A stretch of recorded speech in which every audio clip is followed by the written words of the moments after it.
Hello and you're very welcome to the JMAC Podcast. I'm John McMahon. Of course, the podcast is brought to you by orgretch.com. Use the code JMAC Podcast to get 15% off on their website. And today I'm joined by GA Fan TV host and creator Alan Prendergast to talk about last weekend's championship action and, of course, this weekend's championship action. Loads of games to get through and loads of talk points, so really looking forward to chatting to Mr. Prendergast today. How are you, my man? Yeah, doing well, keeping well, John. Cheers for having me on again. Some good action, some good talking points, obviously, from the weekend. Derry obviously winning the Ulster title on penalties. I suppose a provincial final going to penalties, the very first provincial final ever to go to penalties as well, which is kind of bizarre. It was a crazy occasion with all the supporters and everything else. And yeah, I suppose from a Dublin perspective, it was a comfortable win, which I suppose we did all expect. I mean, after the Kildare game, you weren't quite so sure what you would get with the fact that Dublin have been a little bit inconsistent at times this year. But yeah, 5 goals, 21-point win, and even Dessie Farrell was laughing and joking on the sideline. Something rare sights all around in Croke Park, I think. Oh, big time, big man, big time. Oh, Lord above. I think the Dubs are back with a vengeance, and that was a fine performance yesterday. I think it was we were just talking off air, but Dean Rock, I think Dublin are obviously going through for a goal chance. Was it Sean Bugler or one of the boys going through and didn't give it off to Rock, and then he was given out that he didn't get the goal chance, and Dublin must have been up about 15, 16 points at this stage. So yes, they're back with a vengeance, big man. Yeah, absolutely. And I think that's almost like the competition for places in some ways. I think Dean Rock's nearly frustrated because he's not a regular starter anymore. And when you look at it, he's not getting any younger. He's 33, 34, something around that range. How much time has he got left at inter-county level? I'm not entirely sure. Not to say that he's not a good footballer, but whether he wants to stick it out when he's not a starter will be interesting. So I think that's probably born out of. That was a chance for him to get a goal and maybe he'd look good in front of Dessie and maybe put himself back into contention to start for the Roscommon game. But I think it's great to see. I think that's what Dublin need, because last year I think there was we didn't really have that much options coming off the bench, whereas now you've got Dean Rock, Colin Baskell, Jack McCaffrey if he starts. Still have hopefully the likes of Noel Scully, Owen Merchant to come back. So yeah, it's the depth of our squad is very, very strong and definitely one of the strongest in the country, which definitely should make us contenders. And I think the main thing is just the consistency in the performances, because they have been quite a bit inconsistent this year. I suppose we shall wait and see. Mm-hmm. Yeah, absolutely, man. But the bit is between the teeth again, and that was a remarkable performance yesterday, and one we have become accustomed to with the Dubs in the Leinster Championship.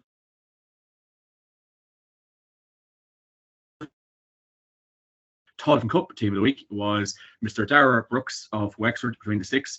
Keelan Clark Cavan, Don Keoghan, and Luke Flanagan was the full back line. Half back line of Danny McGill, Peter Cunningham, and Sean Coffey. And then a midfield of Cathal Downs and Kieran McKernan.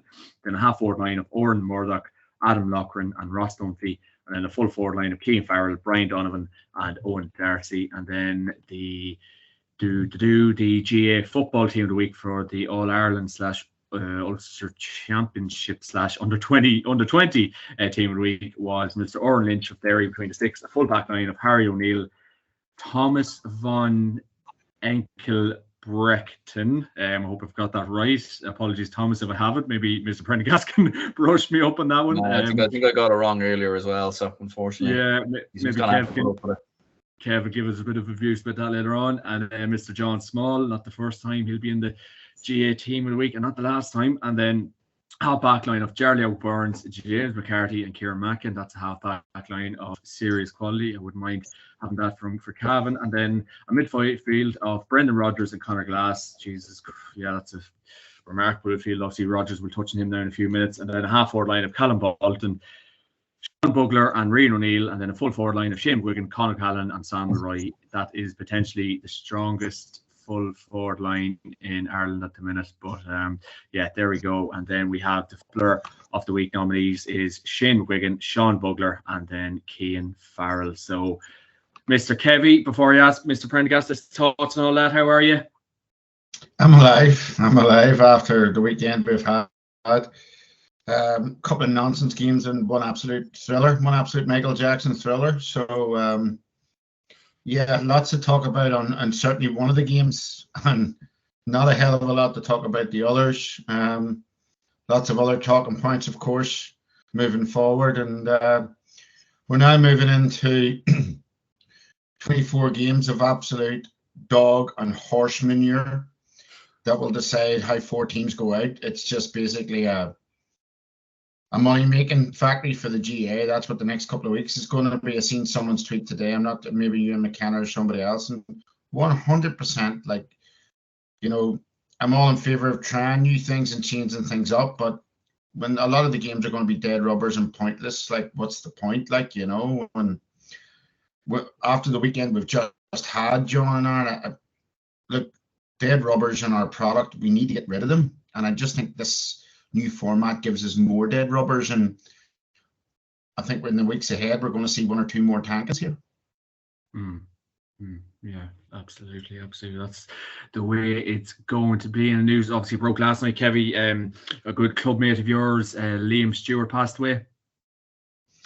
Yeah, very sad news. Liam's actually my brother, not my older sister Shunning, is married to Liam's only son Carl, who hurled and played football for St. Galls and hurled for years for Antrim. Really, really good hurler, real good warrior. Liam coached me at every age group growing up. Great hurling man, but also a great visionary for our club. You know, we were known as a hurling club right up maybe to the 50s, 60s. He took over as chairman alongside a Derry man, Vincent Ward. And I'll be honest with you, John, there mightn't be many more people in Ulster, would have been over the 20 years of the late 70s really through to the mid 90s, maybe early 2000s, that would have been regarded as highly as him at some of the most senior levels in Ulster Council. They were 2 great men, 2 visionaries, at a very difficult time also in the context of West Belfast in terms of the conflict that was ongoing. So today, to be quite honest with you, is a really humble day for me, a really sad day, because not only is Liam interrelated to me, but also that in terms of what he'd done for our club, what he'd done for the people over maybe 2 to 3 generations. So he will be desperately sorely missed, and you know, he'll be travelling back tomorrow to Belfast for his funeral on Thursday, and I'm sure that many people, not only across my own club, but across Antrim widely and across Ulster will be attending that. Just to give you a small fact on Liam, he may be the only last player in Ulster to win Ulster Minor football and Ulster Minor hurling medal on the same day. Inter-county for Antrim, maybe back in the 50s, you know, and he was a really unique man. He always his management style would have been always our 13, 14 and 15, the full forward line on our first line of defence. He would have said that back in the 90s, you know, and he was a tough man, grew up in the lower falls, but he was a very humble man, as I say.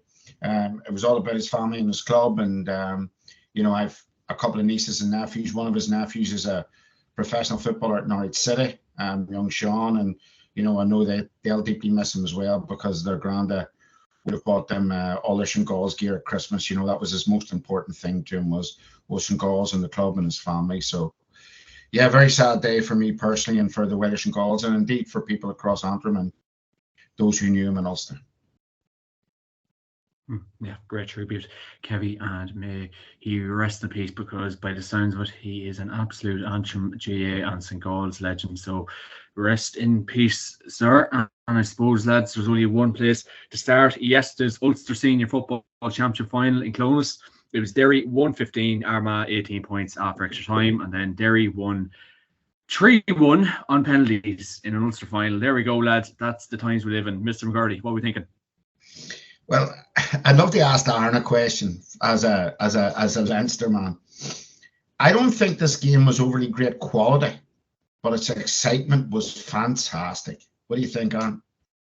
Yeah, no, absolutely. Like I'd much rather watch games like that than watch the Leinster game. Like after the Leinster final, I was racing home just because I wanted to watch the Ulster final. Like I was trying to get home as quickly as possible, and yeah, you know, it was maybe in terms of quality, like it wasn't the best game of football, but it was highly entertaining, and like there was only 1 or 2 points between the teams right up until the end of the game when Rian O'Neill scores that point in extra time. So Yeah, great entertainment, and I suppose his penalty's the right way to decide a provincial final. I don't know if it is, but I don't know. I'll leave that one to you, lads. No, I really enjoyed it, John. I mean, I suppose when we watched the Leinster final and then watched that straight afterward, it was like going to a bar and getting the worst stinking pint of Guinness you've ever got, and then saying, you know what, I'm walking down to my regular boozer because I know I'm getting a good pint of Guinness there. You know, it was chalk and cheese. One was absolutely horrible to watch. It was at times you were curling up behind the settee. You just wanted at the end. The other one was absolutely enthralling. Wasn't overly, as I say, great football. And we'll come to talk about the tactics in a minute. There's a couple of things I want to mention before that. I'm going to be quite controversial tonight and say I really don't think Armagh deserved to win that match. And Armagh people might say to me, why? And my reason is they were far, far, far, far too conservative. They were too interested in Derry rather than being interested in themselves. It was all about, bottling Derry up and then hitting them on the break. When they were even in the ascendancy, they didn't push up on Derry's kicks. They didn't ask questions of Derry. And this is just my opinion. And I think they could have been a lot more expressive in attack, and that would have reaped better rewards from them. In saying that, as an overall game, it was cagey. In the first half, it was cagey. There's no doubts about it. Derry always get that wee nose in front. We also have to look at the fact that Armagh fans will probably pose the question to Kieran McGeeney again today. How do you leave James Morgan the whole 120 minutes or whatever else it was, whole 90 minutes of the game on Shane McGuigan after the game he had? How do you do that? Armagh for me, just so many flaws. Again, sort of microcosm of their flaws is that Ethan Rafferty, I love him. He gives us so much going forward. But I just knew going into penalties that there was only one winner. I also knew at the end when it was really, really tight that his kickouts, when Armagh went ahead, that when they put pressure on the kickouts, they were going to turn over the ball, which they did. So Armagh done a lot of decent things yesterday, but then they had a lot of flaws. I put into the group yesterday, the shot selection at times was abominable. Absolutely abominable. Derry have this zonal defence. Yes, it's hard to break down, but you've got to think football is 95% about what happens in here, 10% about your feet and hands. When's the right time to tackle? When's the right time to go on a run? When's the right time to foul? When's the right time to shoot? And players that we see at the very top level, Rian O'Neill once or twice yesterday, really poor shot selection, falls into the keeper's hands, falling in around the box. Rory Grugan, a guy I coached myself, have a lot of time and respect for Rory, but yesterday, a lot of poor shot selection indeed. He had a free to win the game, if you remember, and it drops in short. Even thinking, I'll knock it in, maybe get a 1-2 and then knock it with the outside of my foot, because that's a very hard goal to score in Clonus, if you know what I mean, the road end. So all of them things are playing on my mind from yesterday. Yes, the game was good. Sorry, I'm getting tortured here by my young daughter. She's probably crying about the state of the match, but look, the game was good in terms of excitement, in terms of what we want to see, a close, intense encounter, dramatic at the end, turnovers, missed shots, all of these types of things. But really, in terms of the quality moving forward, I think somebody put it into the group yesterday, and they're rightly so. On that showing yesterday, none of the two of them are All-Ireland, maybe All-Ireland semi-final contenders. It was a poor quality in terms of overall play. Look, McGuigan stood out. What a player. Conor Glass, I spoke to you about Conor Glass in recent weeks, about stepping up to the fore. He didn't do it in the club final. At times yesterday, he was absolutely epic for them. Give him credit where it's due. Ethan Doherty getting through the amount of work that he gets through. I was really impressed by Kieran McFall on the ball. Again, I've spoken to you about Kieran McFall before. He was one that Derry really did miss last year. He took the time to go to America. We obviously know all of that and whatever else. But, he brought something different to the table yesterday for them. He's another real solid player on the ball. picks the right option 95% of the time. He's good in defence. He's really, really important in the transition. That's what I like about him, getting back to front, breaking tackles. You know, when there's that synergy there between McFall and Glass and Doherty, and these lads really know how to play together. We add into that then the power and the energy and the drive of someone like Brendan Rodgers. You know, he was epic at times yesterday. You know, he driving at the fences, trying to take on men, sometimes floating in around full forward, sometimes coming in around midfield. His energy levels were epic. So, look, there's lots of things we can take away from the game from Derry. Derry weren't overly good yesterday, in my opinion. They weren't at their best. And look, they've had a really difficult week, but you know, they got the job done. They showed great character. They minimized Armagh, and that takes me to the flip point. Armagh was so conservative. You know, when I have a player up front like Rian O'Neill, when I have a player up front like Rory Gugan, when I have a player up front in particular like Turbot, and young Stephen Campbell as well, that if you want to put them in a rectangle or a box, them four guys alone, they pose me a lot of threats if I'm getting quick early ball in. And Armagh just yesterday, they sat off Derry, they allowed them to kick, then they tried to beat them in the transition. And look, you don't play a master at its own game. And I was really, really unimpressed by Armagh's tactics yesterday. They could have won the game. Of course they could have. But for me, I was unimpressed. The last thing, John, I want to say on this game, and it's vitally important that people take a hold of this moving forward. You cannot win All-Irelands with stupid players. You cannot win All-Irelands unless you're able to game manage. At times yesterday, both teams found themselves in the lead at different stages of the game, later on, and then in extra time. The game management from both teams was really poor. Now, I spoke to you last year about, if you remember, Shane Walsh laid on underneath the Hogan stand where he tries to kick the ball across the field for Galway, and his game management was horrible. Instead of taking it into the corner, run down a few more seconds, easy pass. It then brings Galway last year in the extra time. Yesterday with Armagh, game management poor, right? Rain had a real bad shot, maybe 2-3 minutes left in the game in the added time, really poor.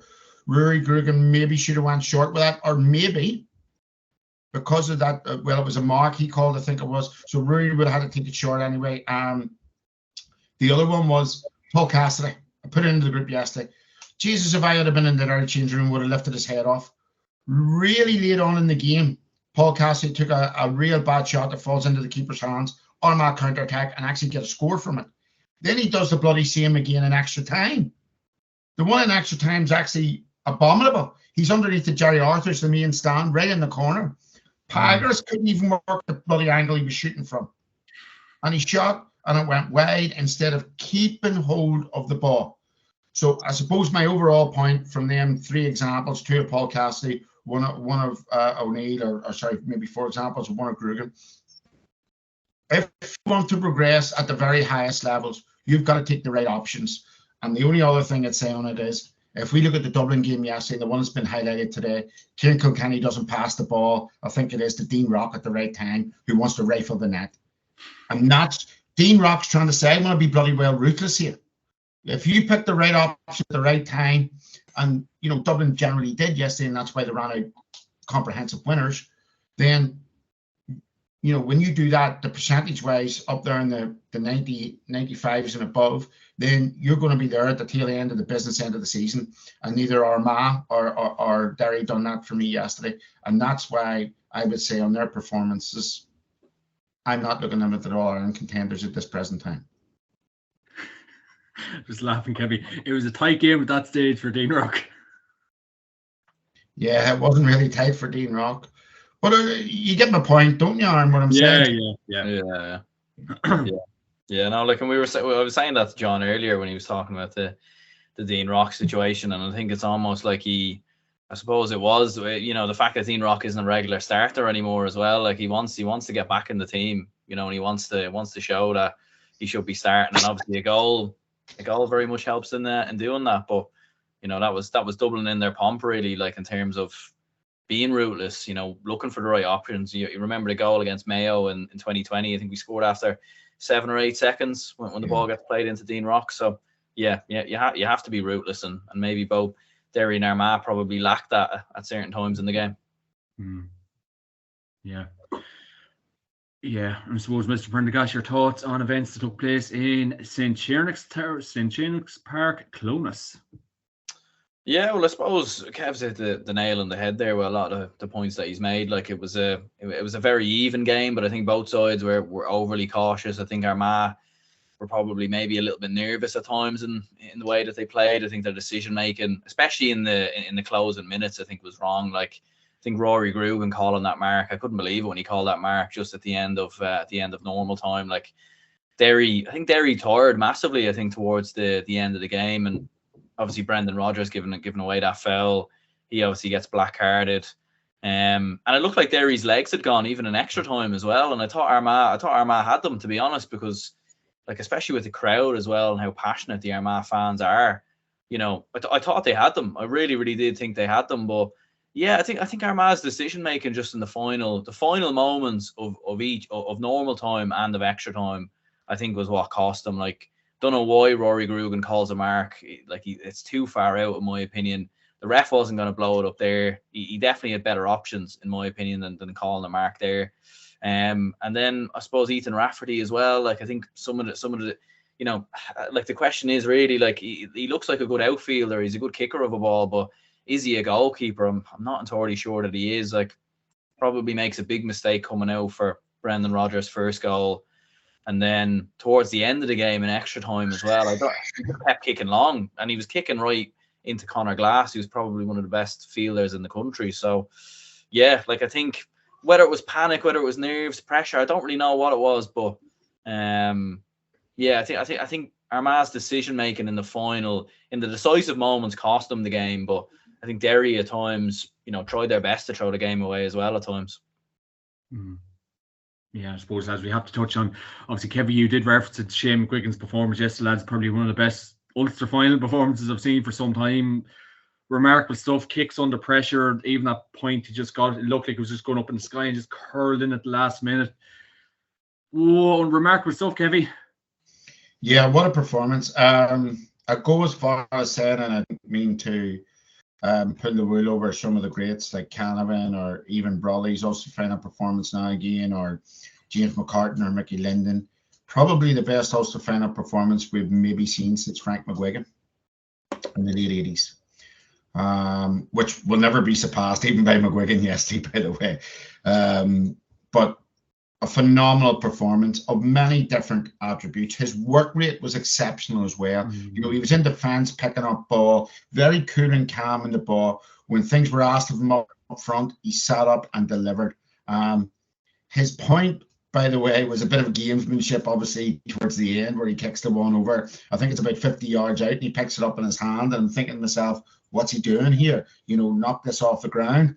But I think if you actually watch back the video, which I did about half an hour ago, he steps over the 45 by the time he's ran up and kicked it. But beautiful trajectory of a ball. Balls like coconuts at that stage, to kick that score. Big kahunas, last minute Ulster final, deep into injury time. You've got that pressure shot, boys in your ears, and it was a wonderful touch for him. Look, he's a marquee player. And as I said to you before, the one thing I always wanted to see about Derry this year is maybe one or two going beside him to help him this year.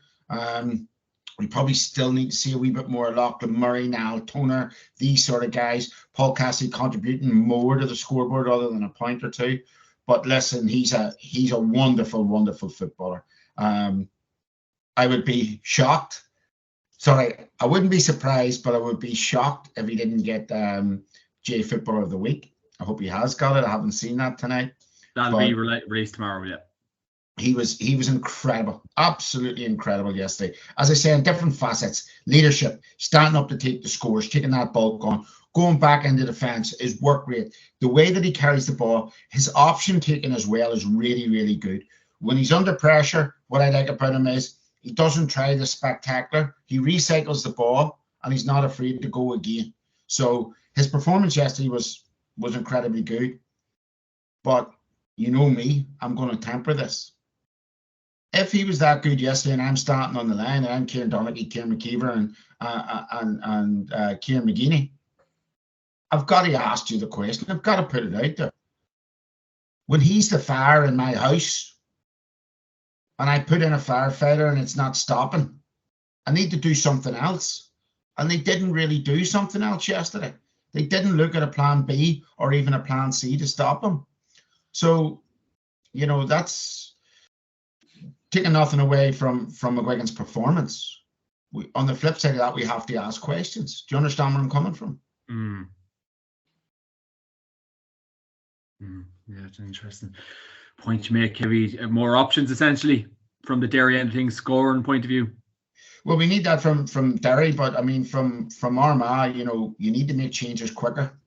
You need to understand that when you get inside Croke Park and you qualify after these 4 games you have, and you qualify for whatever else, last 16 or whatever else it is, and you're inside Croke Park and you're playing against a Dublin or you know, a Kerry or a Mayo, they have 6, 7, 8 different options. You've got to be ready to adapt to someone that is not, you know, doing it on the day. Indeed, you've got to be ready to switch guys straight away. So sometimes you get matchups wrong. Some days boys have good days and don't have, you know, bad days or whatever else. So you've got to be ready to adapt. And I think yesterday Armagh didn't adapt quick enough to that. He was their major threat getting into the game. And after 15, 20 minutes, he was still their major threat. And after half time, he was still their major threat. So you've got to ask the question, why didn't Armagh tackle that problem? Yeah, beggars belief. I suppose Armagh and the things, Mr. Prendergast, what we think, and huge opportunity yesterday, maybe another opportunity missed, and could have went on and won it in various different stages. You know, they will be licking the wounds this week. Oh, they definitely will, all right. Like, because I mean, to be 2 points up in extra time when it looked like Derry, it looked like their legs had fallen off quite a bit, and you know, like as I was saying earlier, like even when Ethan Rafferty's taking those kickouts, like they should have slowed the game down.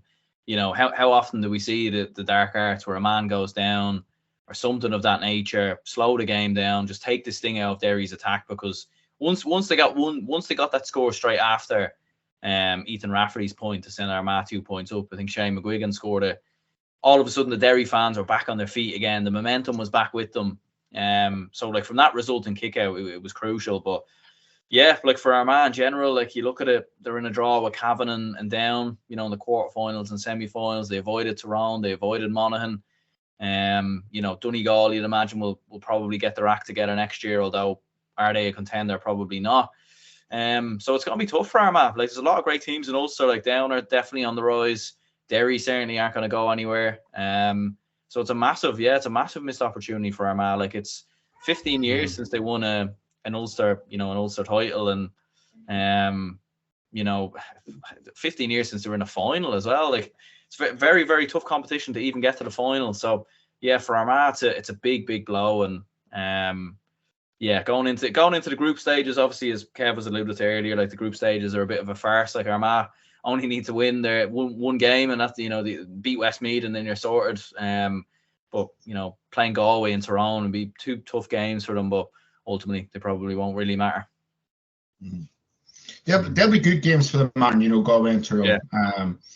You know, and probably after that defeat, they probably need a bit of a hammering by Galway or Tyrone, and then get back on the wagon, if you know what I mean. I do think they will qualify in the way the 3 go through, but what worries me about McGeeney now, and as I say, I know Kieran from back when he was a development officer in Antrim and through my time at Queen's, and what a guy in terms of what a motivator, what a professional, what he does, you know, but we have to start questioning the cautious tactics here, because they ain't going to win anything. And I think if I pinpoint yesterday's game down to 5 specific minutes, it's that 5 minutes after halftime, after the end of the game, and Brendan Rodgers, obviously Brendan Rodgers goes off at the end of the game, and the first 5 minutes of extra time. At that stage, I would have been saying, if I was Armagh manager, do you know what? push up as far as you can, press these buggers, turn them over, ridicule them. We have our throat, or we have our foot on their throat. Press it down now. And they didn't do that. And actually, in fairness to Derry, if you watch that period again, John or Aaron, or the viewers that watch this, someone from Armagh, I forget who it is, kicks the ball away or kicks it into the keeper's hands. Derry actually keep the ball for nearly 3.5 minutes at one stage. And they've very little, there's very little pressure on them. There's very little press on them. They're understanding what they're doing. They're running down the clock till they get this guy back on. So in that period of time when they had the advantage of an extra man, instead of saying, right, I'll tell you what we'll do. We'll press up on you. We'll not give you your kick out. We'll try as much as possible to force you down. They didn't do it. And there for me was the winning and losing of that game for Armagh's point of view.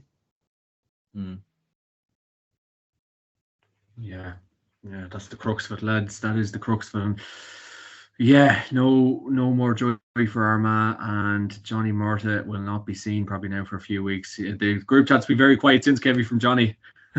Yeah, he's probably been in. He was in Harrods London. band. He was in Harrods band coats, by the way. Yeah, in London. Club management plays well, Kevin. Must do down in Monaghan. Plenty of coin down there. Oh Lord, we're missing out, Kevin. We are missing out. Good stuff, lads. Nicely wrapped up. And Derry are Ulster champions for 2023. We will move on to Leinster Senior Football Championship final action in Croke Park yesterday. Very tight game here. It was Dublin 5-21, Loud 15 points. Aaron Prendergast. Yeah, look, I think the scoreline probably tells the whole story, really. As I was saying to you off air, we weren't I think every man on the moon and every man and his dog knew that Dublin were going to win this game and probably win it quite comfortably. But I think after Dublin's performance against Kildare, as I said previously, was one of the worst I've ever seen in Croke Park in terms of a championship game. I thought we were horrendous that day. So you were hoping there'd be a bounce. You were hoping we'd be at it, and thankfully enough, we were. And it needed to be a statement. Dublin needed to start showing that rootlessness, stop this messing around of playing basketball, passing it around from side to side, not taking chances on. We went for Loud, and for the opening 10 minutes, it was a little bit, a little bit sort of cagey and everything else. We struggled to get going, but once Paul Mannion gets that goal, it was almost like Dublin remembered how to play football again, and the confidence came back, the swagger came back, and it was too much for Loud. And I suppose it is what it is in the Leinster Championship. This is kind of what it's been really for the last 12, 13 years. It's obviously not great for any other county in Leinster. And what you do about that, I'm not entirely sure. But for ourselves, it was a great win. But I think, from a Dublin perspective, I want the group stage, the game against Roscommon. Will we learn that against Kildare and Sligo? Definitely not. So, I think the big thing with Dublin is, we've played very inconsistent for the entirety of the year against Division 2, Division 3 sides at times, and we haven't played any of the big boys yet. And that's that's going to be when we'll really find out whether Dublin are, because we with the players that we have and the squad that we have, we definitely should be. But whether Desi's the right man, I'm not entirely sure, to be honest. Even after yesterday, Aaron. Yeah, well, you still have them sort of thoughts, yeah.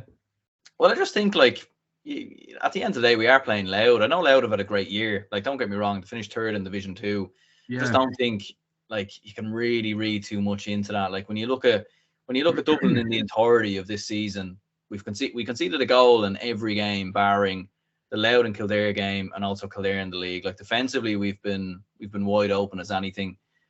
We've been set up wrong at times. We've set up very defensive. Again, I remember against Kildare, we'd every man behind the ball. In the league game against Clare, it was similar as well. We weren't attacking Clare at all, and Clare should have beat us that day in Croke Park.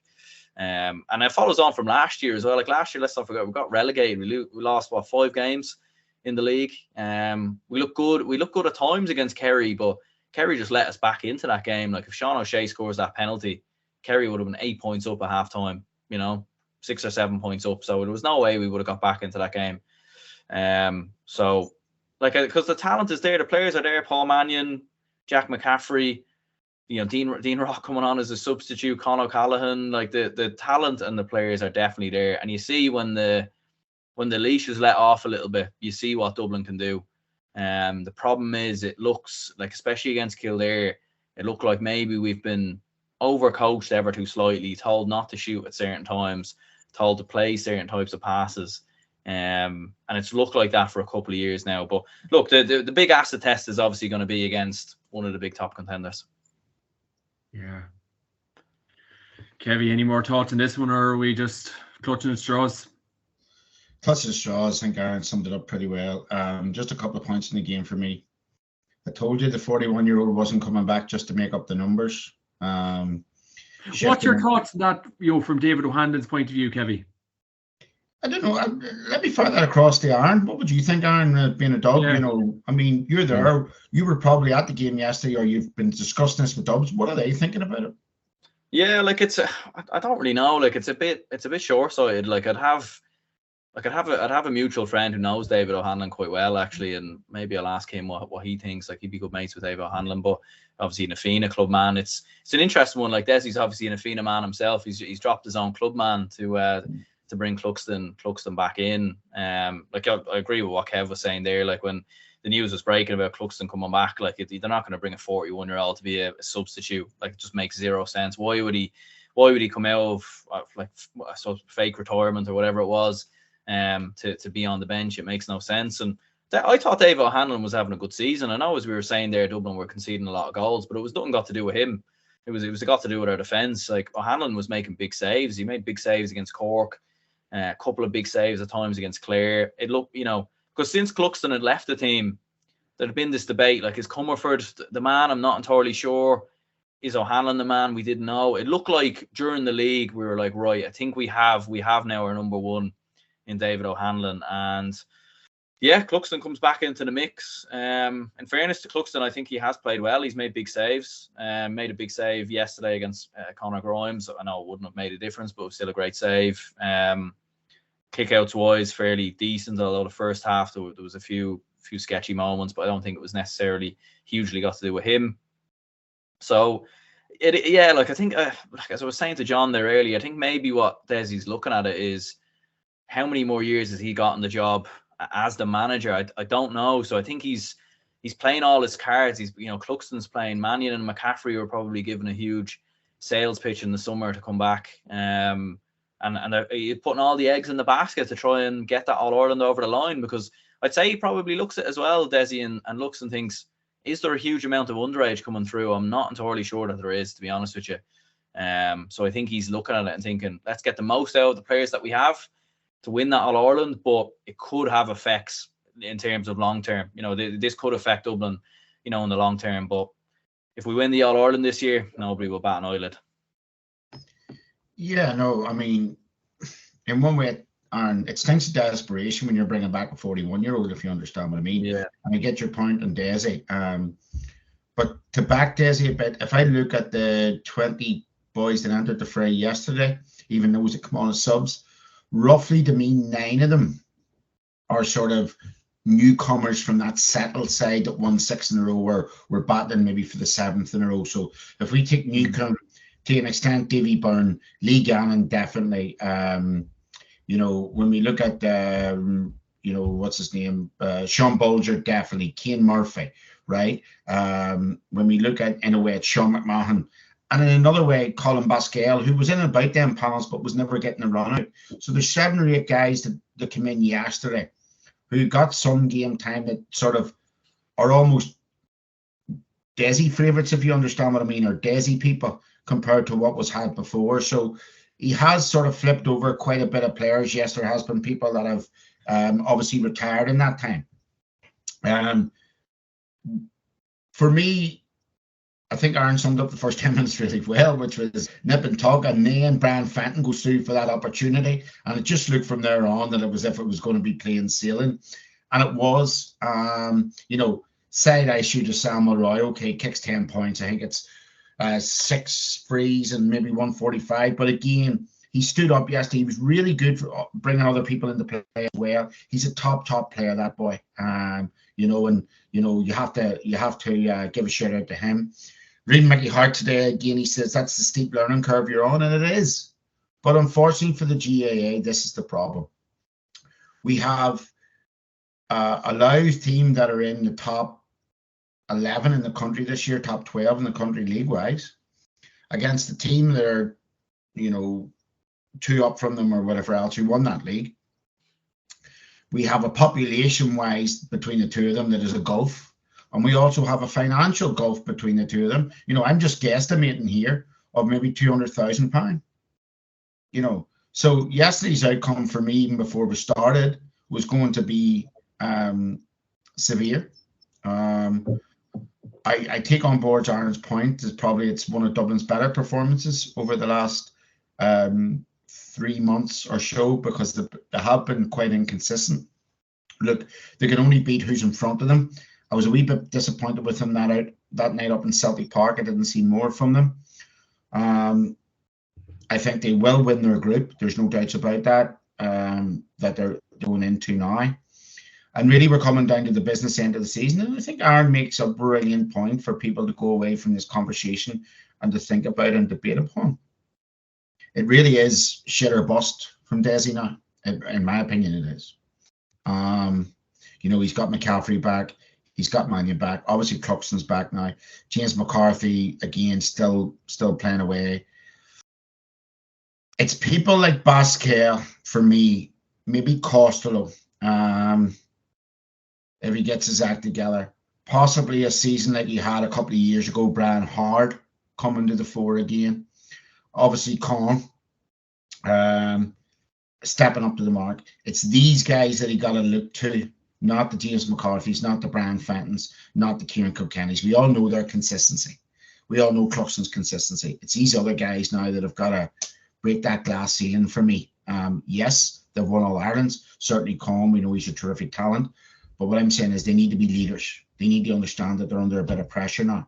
This is the first time some of these guys have felt pressure in a Dublin jersey.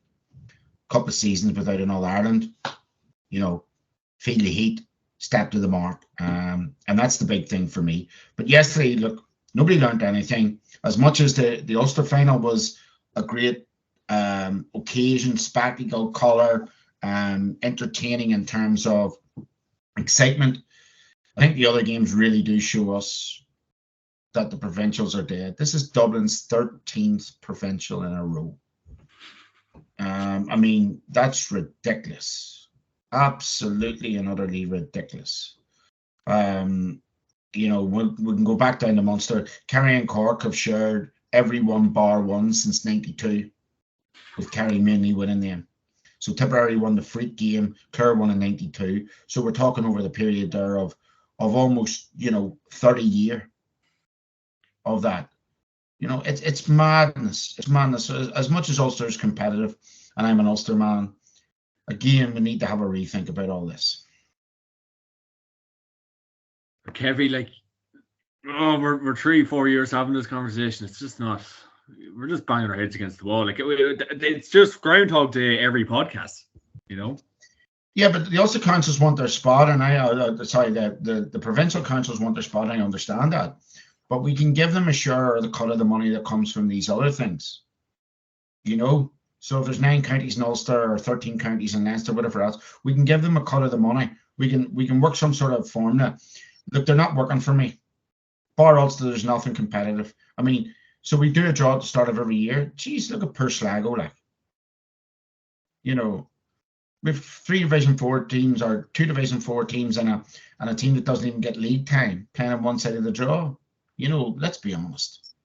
Yeah. It's ridiculous. So I really don't know where we can go from here. I think we do need to change it.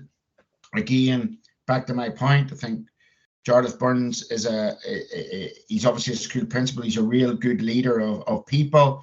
He seems to be a very switched on guy in terms of life, and very progressive guy. We have school in the LGBT and all that there, Caper. But for me, do I see him coming in here and being revolutionary in terms of changing up the rules, changing up the system? No, I don't, and that's my problem with that. And if we sit this for another 2-3 years, we had this debate last week about GAA Go, and I'm not straying off the mark because all this is interlinked. This is all domino effect. We had this debate last week about GA Go and RTE. What bloody other broadcaster would want to show this nonsense? You know, who would really want to show it? So, you know, you've got to get your product right. It's all interlinked. Yeah. Mr. Kevy, we're saying the same thing every single year. It's just it probably is insanity at this point. It's ridiculous that this stuff's still going on, and I don't know. I think we'll be telling the grandkids at this stage, and they'll be having the same conversations. But there we go, lads. Clocks against us. We'll run through the Tailteann Cup results over the weekend in Auckland. It was Carlow 17 points, Wicklow 113. In Glenelg O'Connor Park, it was Offaly 214, London 11 points, and then in Brewster Park, it was Fermanagh 113, Wexford 113, and Kevy, you're going to love me for this one. Carrigan Park, Antrim 318, Leitrim 212. Hold back your excitement, please. Oh, no, excited for that. Excited that Antrim had a very topsy-turvy league. Came together with 1 or 2 good results towards the end, obviously against your own County Cavan. I certainly don't think they'll win this competition whatsoever. And I thought Leitrim would have came and posed them a challenge, somebody that was top 3 in Division 4 against a team that struggled bottom 3 in Division 3. You would have thought home advantage sweated, but in fairness, Antrim, you know, blew them away. Young Adam Loughran scored 2 goals. You know, I spoke to Aaron, I think earlier on the year in his podcast about somebody like Adam Loughran coming in. I mentioned his name. Pat Shivers is another one I mentioned. These sort of guys are now stepping up to the mark. They're younger lads. And you know, it's a good start for Andy McEntee. It's a good start in this group stage. But you know, the Fermanagh to come, Fermanagh turned them over with the last gasp goal at Corrigan Park. Do I think that they can reach, you know, even the semi-finals of this competition? No, I don't. I just think that there's teams like Meath, Westmeath in there. Meath down, who probably, you know, when it gets to the later stage of the competition, that Antrim will be in trouble. So it's a good win for them. Good start. You know, scored highly again. You know, 21 scores. I think it was 318. You know, always to get that at home was good. When I was following the game, actually, John, I wasn't listening to it live, but I was following on Twitter. Have to say on the flip side of that, a little bit disappointed with Leitrim. They were in an upward trajectory in the last 12, 14 months under Andy Moore. And it just seems to be the last 2 months, it's all gone, for want of a better word, tits up. You know, it's not looking good down there for him, to be honest with you. But has it been going? Like, has Andy Moore got a lift out of them Leitrim lads? Maybe this has been a bit, you know, critical, but at all, has he got much of a kick from them? I think initially he certainly did. That would be my analysis of it. I don't know too in depth, so I'm not going to sit here and pontificate to anybody, but certainly initially there seemed to be a bit of a kick. All right, they were being very competitive in the FBD league. Again, in 4, they were being quite competitive. So initially there seemed to be, but you know, I thought they would come and give Antrim a real close encounter. I just thought Antrim yesterday probably would have aced it because of the home advantage, and I was quite, in fact, I will say it, I'll use that word, I was shocked that they won by so much. But happy at the same time. Yeah, well, obviously a win's a win, and we have to. Aaron asked me earlier on the year in his podcast, and I was quite frank with him. I said that the main thing for this year would be to keep Division 3 status. I didn't see them doing that after the first couple of weeks, and they've done that. And anything on top of that's a bonus. If they can get to the quarterfinals of this Tailteann Cup or into the semi-final, I think that's a real bonus for them. But the one good thing I would say about Andy McEntee in his first year is there's a couple of kids he's brought in, kids that I sort of highlighted to Aaron, Adam Loughran's. Pat Shivers was in last year, but, you know, young Sean O'Neill from Corrigan, he's also brought in. These guys, they're the future of Antrim football, and in fairness, he's brought them in and he's given them an opportunity, and fair play to them, they certainly took that yesterday. Future's bright. Sorry? Is the future bright? I wouldn't say it's yellow like a street lamp, but there you go. It's decent. What I would say is, unfortunately, again, I've highlighted to you in a couple of. I've highlighted this to Aaron as well. Our underage, our under 21s went well against Donegal this year, beating a penalty shootout, but our 16s were annihilated by Tyrone. In fact, I think there's a petition at the minute to the International Human Rights Court in The Hague for that result. I think it was like 72-2. And then again, our minors were pretty well beaten as well last weekend. So by, I think it was Derry. So unfortunately, again, underage and Antrim's not strong. But look, Andy McEntee's come in to do a job. He's unearthed a couple of lads there, and fair play to him. Let's see how they go in the next game then. Yeah, absolutely. Well, there we go. And on Saturday in Tull Cup in Park Tulton, it was Meath 119, Tipperary 11 points. Kingsford Referee Park, it was Cavan 220, Laois 114. Then TUS Gaelic Grounds, it was Limerick 216, Longford 116, and then Park Esler, it was Down 214, Waterford 1-6. So that's last weekend's action wrapped up nicely, gents. And then this Saturday in the All Ireland Senior Football Championship Round 1, it's Clare against Donegal in Cusack Park, Ennis at 2 p.m. Clare should be targeting a victory here, Mr. Prendergast. Yeah, and I think they will. I think they'll turn over Donegal, to be honest. I think Donegal definitely have the players to win this game. They definitely have the talent within the county. Not entirely sure with Paddy McBrearty, whether he'd be back from injury now or whether he's still missing. But I think, obviously, Clare will be going in quite wounded after that defeat to Kerry. But to be fair, Clare have been here before. Something similar happened to them last year in Munster. And then they go on and obviously beat Roscommon in the preliminary round to get into the quarterfinals. And I think Clare, one thing we know about Clare, especially with this game being in Ennis, is they'll bring the fight, they'll bring the hunger. Owen Cleary, Keelan Sexton, these lads, top class footballers. And I couldn't predict Donegal to win with any confidence, to be honest with you. So I would definitely back Clare to get the 2 points. Yeah, I think Donegal Donegal, as I said to you, Kevy, a few weeks ago, Donegal just want this season ending very, very soon. And then we will move on to Kerry against Mayo in Fitzgerald Stadium at 3 p.m. Of course, the game will be live on GEA Go, Kevy.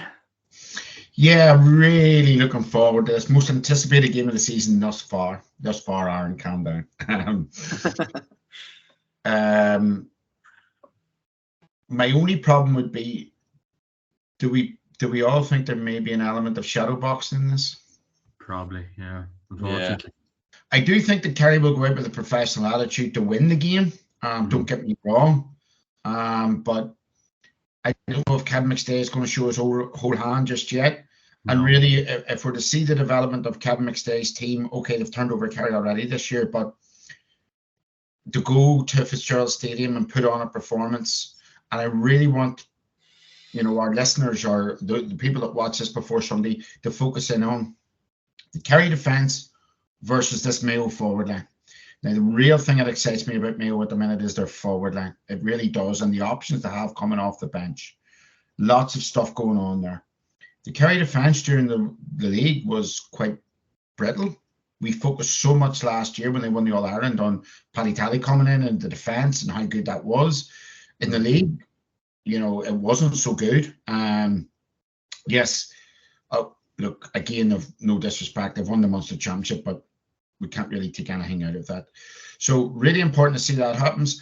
Also want to look at what Kevin McStay does with Clifford's, particularly David Clifford, but if Paddy Clifford plays inside alongside him, I want to see Kevin McStay's defensive setup for that. McStay is a very, very shrewd operator, very good tactician. So this is why I want to see how he sets up against Kerry. Now let's remember, time after time after time after time, insanity, doing the same thing. Mayo people over the last 20 years against Kerry doing the exact same thing. I mean, was it Colin Cooper scored a goal after about 40 seconds against them, in the All-Ireland final one year. They need to think differently how they approach Kerry's forward line to beat them. How their defensive setup is against that forward line. So really interested in them 2 or 3 different facets. So how McStay sets up defensively, what Kerry's defence is like in terms of it's been poor thus far this year, but also what Mayo do up front and the different options that they have in terms of what are they going to do with Aidan O'Shea? They're going to fire him in and out. Are they going to interchange him in and out? In terms of Ryan O'Donoghue, in terms of Tommy Conroy, there's so many. Kevin McLaughlin still coming off the bench. These sort of guys, that's the one thing that excites me about Mayo. Young cars come in this year, done really, really well for them. So they have lots of options up front. And it'll be interesting to see how they go down to Fitzgerald and perform on the big occasion in front of the cameras. The only thing I would say is nothing will be won or lost by either team. So that's why I'm saying there may be a bit of shadow boxing to this, but really, really looking forward to this actually. Live on GA Go, Kevin. Yeah, I have to admit, and hopefully nobody listens to this, I do have a dodgy box, so thanks to you.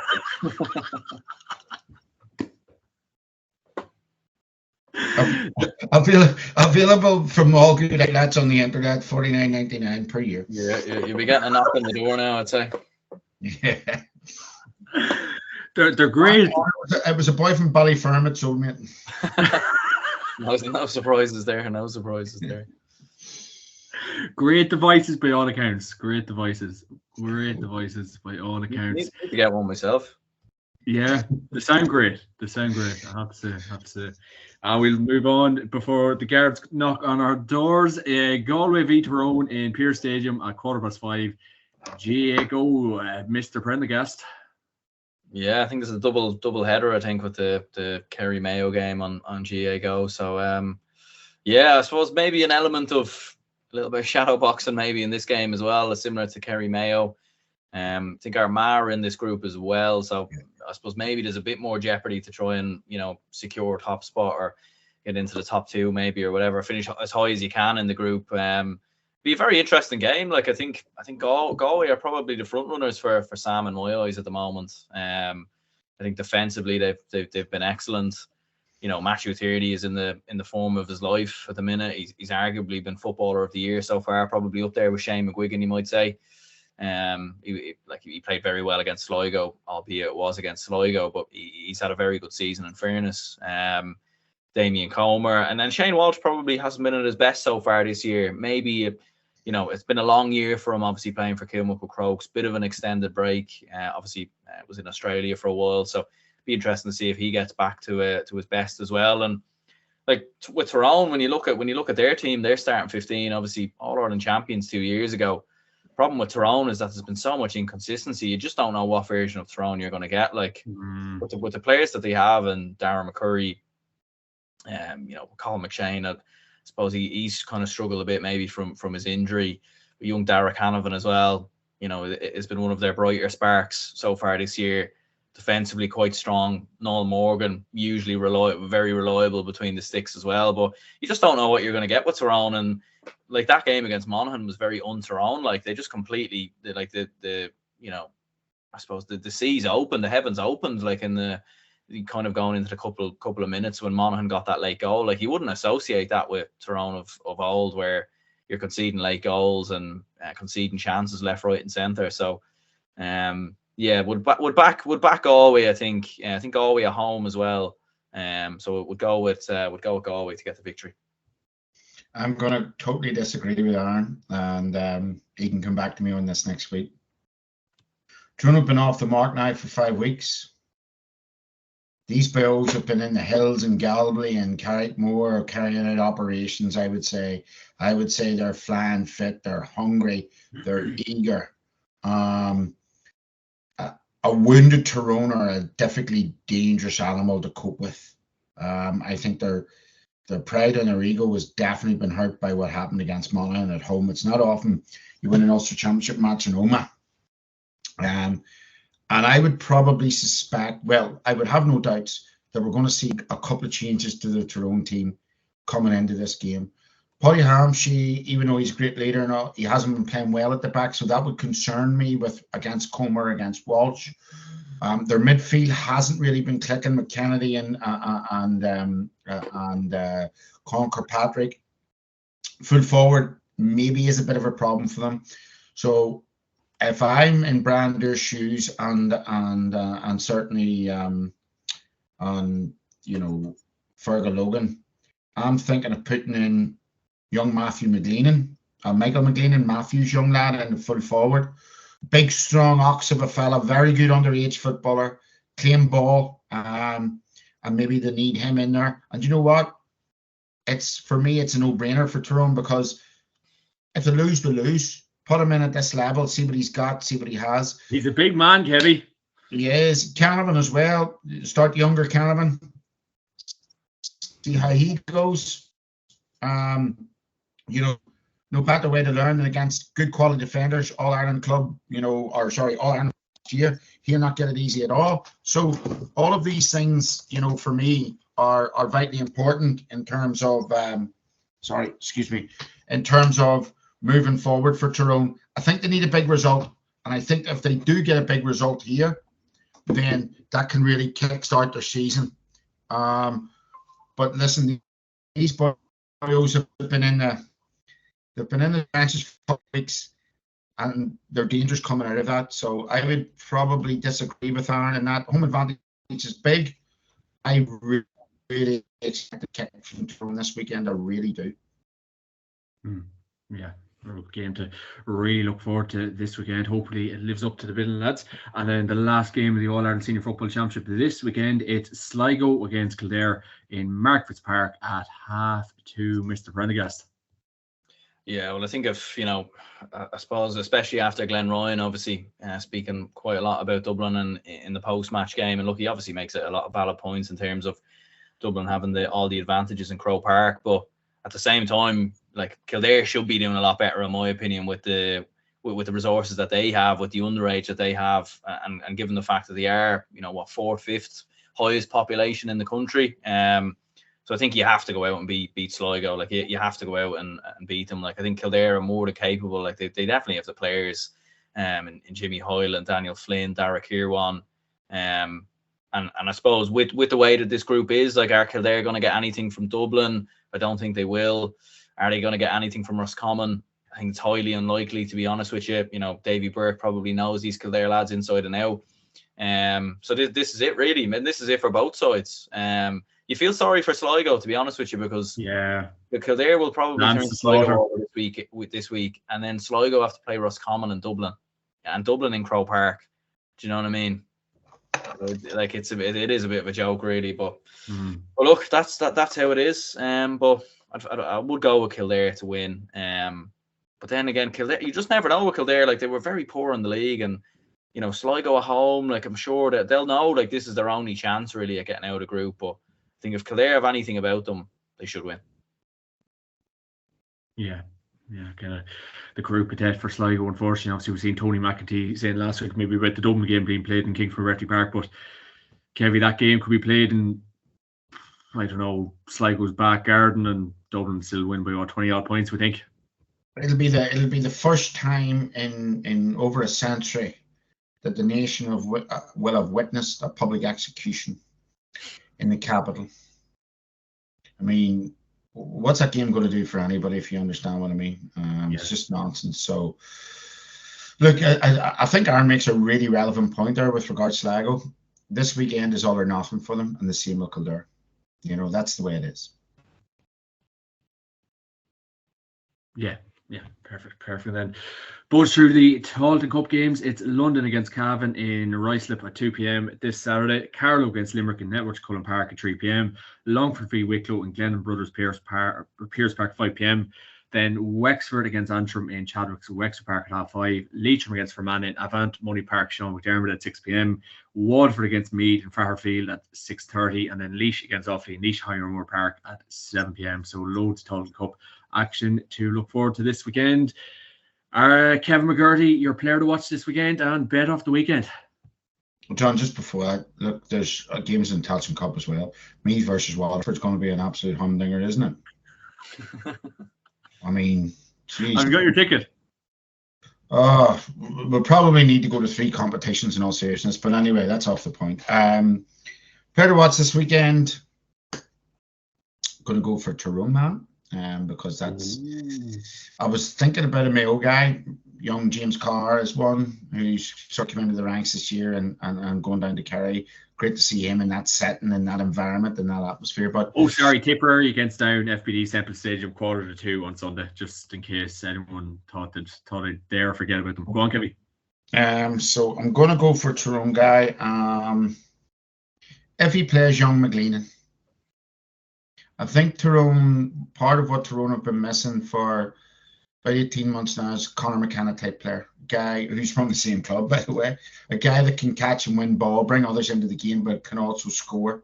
And is a very good with his feet, and is big and a physical, strong guy. I don't know if he'll start, but look, people might say, well, you think he's the one to watch? I think he can offer Tyrone something different. And you know what? Now is the time to experiment, because it's one game down. I think Tyrone will get out of this group no matter what. Fire him in at the deep end against a really good full back line. See what he's got to give you. Yeah, and you said your bet of the weekend there, didn't you? No, my bet of the weekend, Wexford to beat Antrim. Not Bill Blocks after last weekend. Well, as again I say, Antrim had a really good result, but probably the result of last weekend was Wexford drawing my awfully, in my opinion. Or no, Wexford drew with Fermanagh. Yeah. Sorry, Fermanagh, drew with Fermanagh. Yeah. Going away to Fermanagh and drawn, a team that's just got promoted, but a team that didn't really challenge in Division 4, so they'll be hard to beat down Wexford. Yeah. Tottenham Cup, great to get excited about it. Mr. Brendan Goss, last word with you. Wise man, wise words. Yeah, I think for bet of the week, probably or player of the week, probably go with Paul Conroy. I think the midfield battle is going to be crucial between Galway and Tyrone. Killy McDade, if he starts, although he hasn't been a regular starter so far this year for Galway, I think Matthew Tierney could have a huge game for Galway as well. I think it's likely a game that player of the week will come from that. I mean, you're looking at Kerry Mayo, your obvious candidates, your Cliffords, your O'Shea's, but I think player of the week I'd go for Paul Conroy, and bet of the week I'll go with Waterford to beat Meath. That would be unreal. What's the odds on that? Live and exclusive on the dodgy box from. No. In fairness, they did lead against Down for I think about 4 or 5 minutes. But no, all seriousness aside, I think bet of the week. I mean, it's a hard one really. There isn't. I'd say keep your money in your pockets, to be honest with you. Galway to beat Tyrone. I think Galway are probably favourites there, to be honest with you. If you're going to do that, and you'd probably maybe put something on Sligo to beat Kildare. Yeah, that's a shout. That is a shout. They're kind of a bit, very inconsistent. Or Philip Schofield to split up with Holly Willoughby.